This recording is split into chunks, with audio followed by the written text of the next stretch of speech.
તો ફાઇનલી હું અને મામું બનાવ્યો ફ્રેમ આરજે વિનોદ અમે બંને પહોંચી ગયા હતા બપોરના રાજકોટ રેલવે જંકશન. અને આજની અમારી સફર રહેવાની હતી કંઈક ખાસ. અને રાજકોટના જંકશનના પ્લેટફોર્મ ઉપર પણ આ વખતે માહોલ હતો કંઈક ડબલ ખાસ.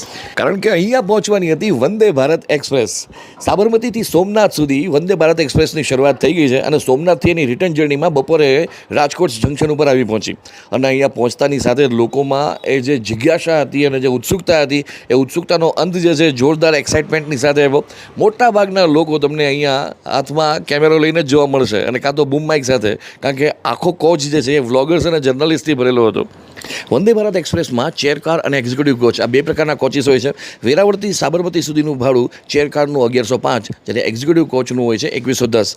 બાકીના વચ્ચેના 5 સ્ટોપેજીસ આવે છે એના ભાડા કઈ રીતના હોય છે એનો અહીંયા સ્ક્રીનશોટ આપેલો છે. રાજકોટથી સુરેન્દ્રનગર સુધીની શોર્ટ જર્નીમાં અમે શું એક્સપિરિયન્સ કર્યો અને એનું ફૂડ કેવું હતું એ હું તમને નેક્સ્ટ રીલમાં જણાવીશ.